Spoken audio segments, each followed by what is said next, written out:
Assalamualaikum warahmatullahi wabarakatuh. Kembali lagi kawan di Legenda Catur Dunia. Masih dari Global Chess League Matchday ke-7.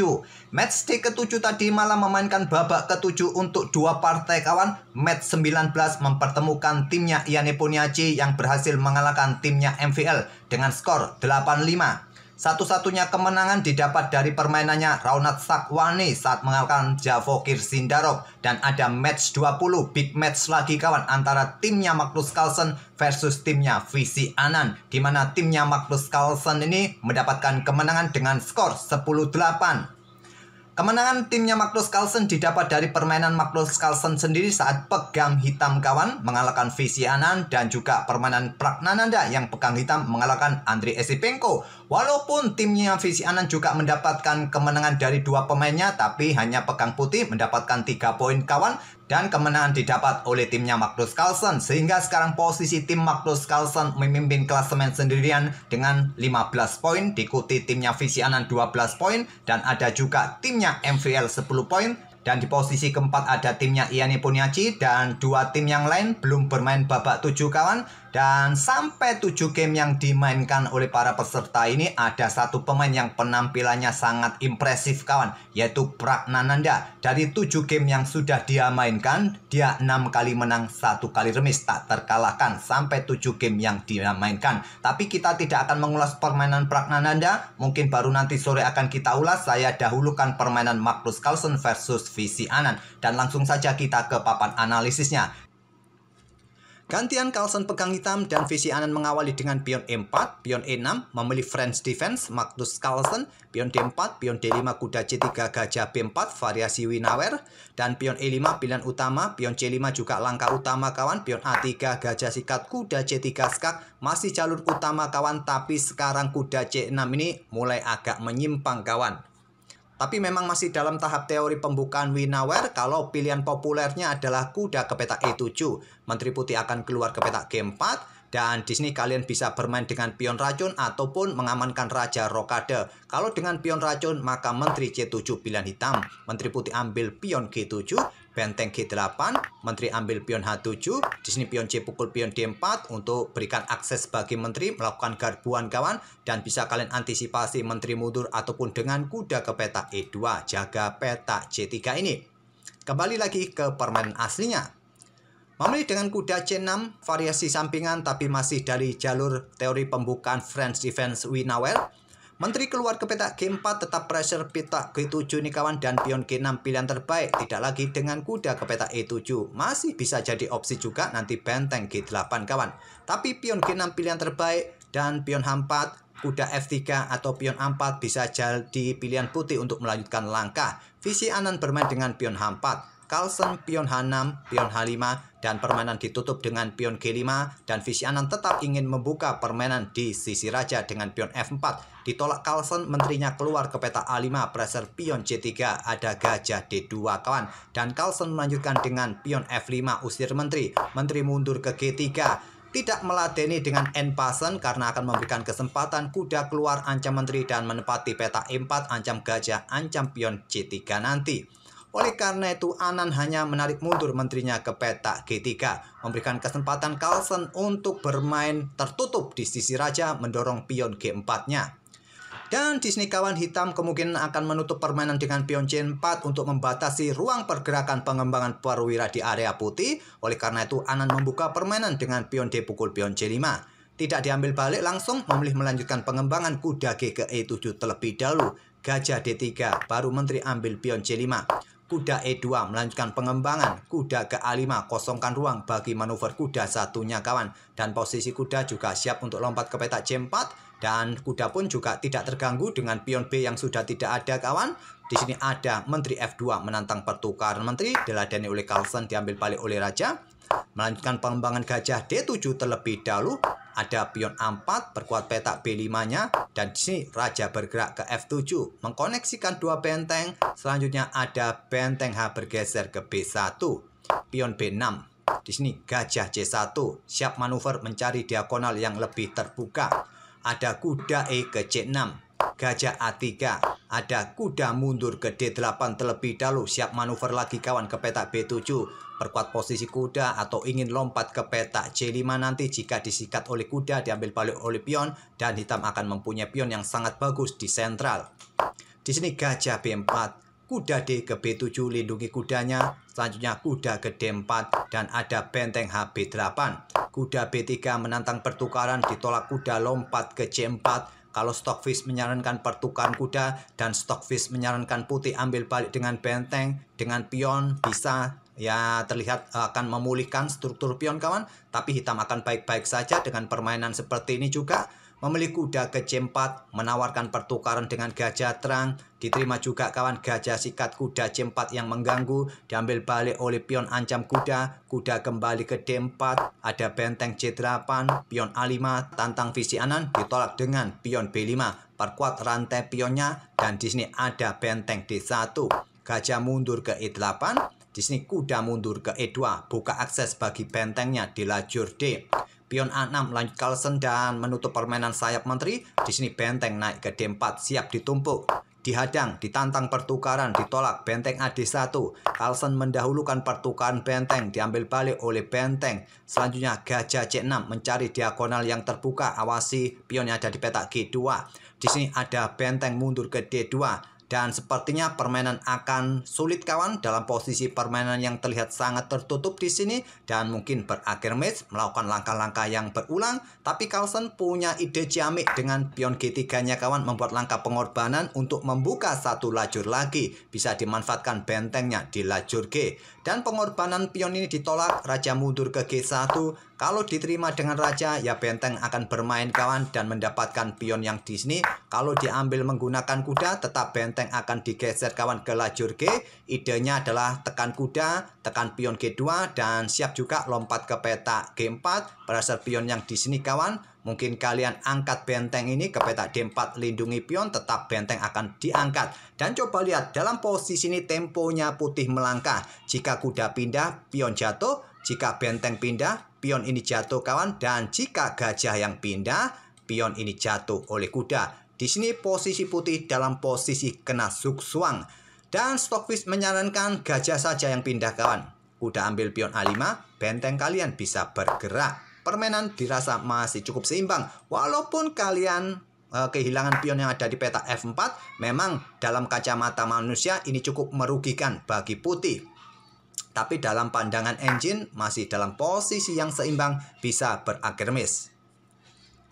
Itulah ide Magnus Carlsen kawan dengan pion G3 tadi. Dan penawaran ditolak mundur ke G1. Benteng G8 tetap dimainkan.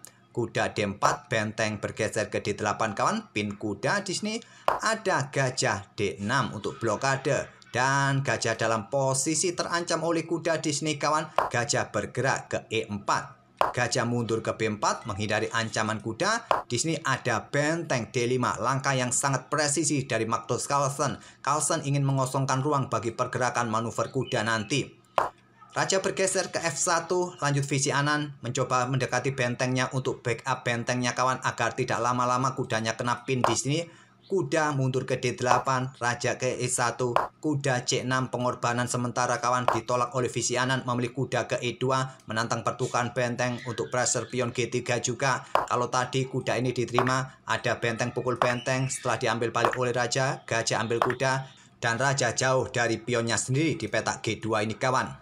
Oke, kembali lagi ke langkah aslinya. Oleh karena itu ditolak oleh Anan tadi, memilih kudanya ke E2.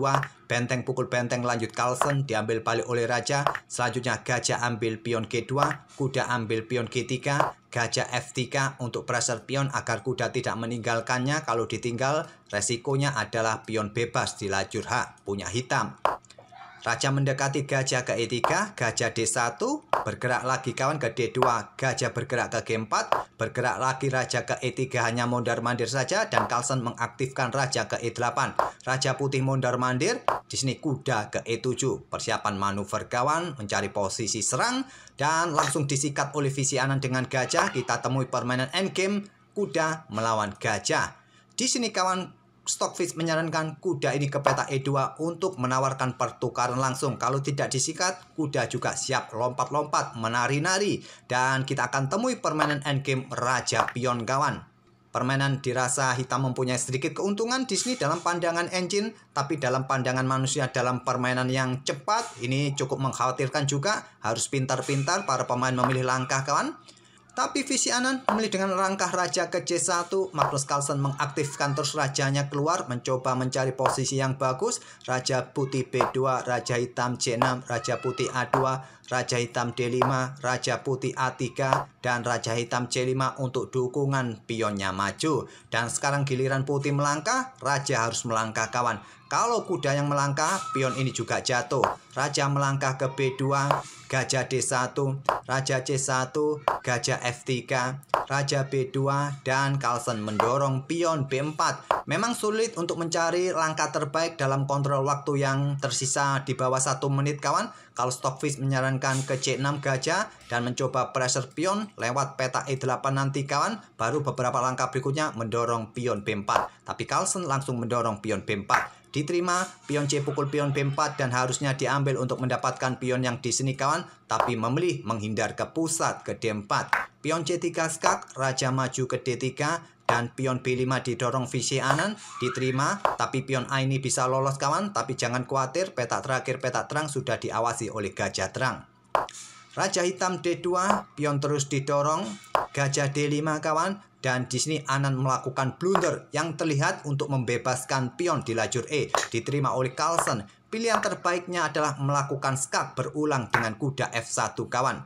Dan pilihan terbaiknya adalah raja ini bergerak ke peta D3 ataupun ke peta E2 untuk serang kuda. Kuda melakukan skak lagi di peta G3. Kalian kembali ke peta D2. Pilihan terbaiknya kawan. Kalau kalian kejar kuda di sini ke peta F2 ataupun ke peta F3 kawan. Nah, kuda akan dikorbankan. Ini cukup berbeda nantinya. Dan putih bisa menang dengan permainan seperti ini. Tapi memilih dengan langkah pengorbanan kuda langsung diterima oleh Carlsen. Dan di sini ada pion mulai didorong. Jika gajah ambil pion yang di sini, pion ini segera promosi. Carlsen mendorong pionnya sendiri, peta B4 dimainkan. Pion E7 kawan, tidak diladeni. Kalau diladeni giliran pion C kawan. Dan peta terang ini juga terbuka. Ini membuat raja akan bergerak ke peta gelap ataupun mundur. Nanti hitam mempunyai tempo lebih cepat melakukan skak terhadap raja putih. Oleh karena itu ditolak mendorong pion E7-nya. Pion pukul pion skak, raja bergeser ke B2. Itulah tadi kenapa peta terang ini sekarang tetap tertutup. Bisa dimanfaatkan oleh raja kawan. Carlsen dorong pion C2-nya dan visi Anan promosikan pion A-nya terlebih dahulu. Diambil oleh gajah kawan dan sekarang giliran pion E8-nya dipromosikan. Dan di sini kalau kalian mencoba mempromosikan pion ini kawan, coba lihat. Posisi Menteri Putih dalam posisi settlement. Di sini bisa saja Putih melakukan skak-skak yang beruntun kawan untuk mendapatkan posisi settlement. Bisa jadi untuk mengorbankan menterinya di peta E3 bisa jadi settlement. Tapi Carlsen di sini juga tidak menemukan pilihan terbaiknya kawan. Bermain dengan gajah ditarik mundur ke E4. Untuk tetap menang pion C3 ini bisa dimainkan kawan. Untuk memberikan keleluasan bagi raja bergerak kalau ada pion dipromosikan jadi tidak settlement. Jika menteri tidak ambil gajah, nah gajah nanti di langkah berikutnya bisa ditarik mundur ke peta E4. Ya mungkin sementara menteri ini akan melakukan skak-skak yang berulang terlebih dahulu. Di sini hitam masih bisa menang. Tapi Carlsen menarik mundur langsung gajahnya ke peta E4. Menteri D8 skak, raja ke D3. Dan di sini kawan putih bisa melangkah menteri ke peta B6. Pilihan terkuatnya kawan dengan kalkulasi dan langkah-langkah presisi permainan masih bisa berakhir miss. Tapi kontrol waktu sudah tidak memungkinkan lagi untuk mengkalkulasi mencari langkah terbaik. Anan memilih menteri ke D4 dan Carlsen mempromosikan pionnya kawan. Promosi jadi apa?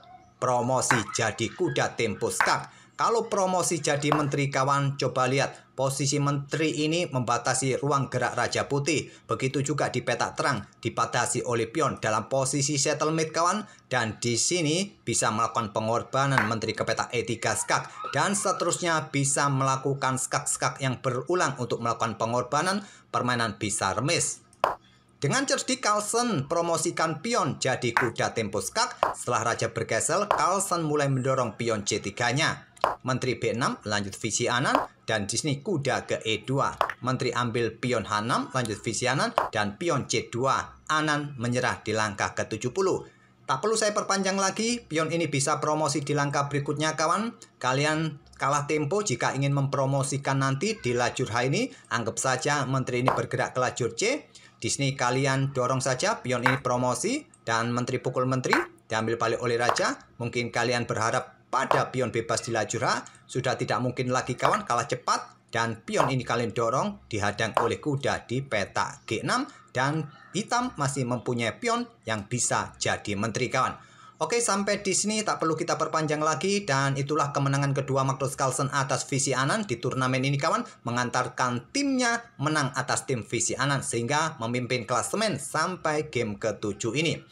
Oke, terima kasih kawan. Kita akan bertemu di video-video berikutnya. Oh ya kawan, hampir lupa. Admin ingin mengucapkan selamat lebaran haji. Hari Raya Idul Adha untuk tahun ini. Dan mungkin sore nanti akan kita lanjutkan untuk melihat permainan Praggnanandhaa. Kita coba lihat gamenya seperti apa nanti malam. Terima kasih sudah mampir tiap hari. Jangan lupa untuk like dan subscribe bagi kawan-kawan yang baru menongkrong di channel kami. Terima kasih, kita akan bertemu di video-video berikutnya. Terima kasih. Wassalamualaikum warahmatullahi wabarakatuh.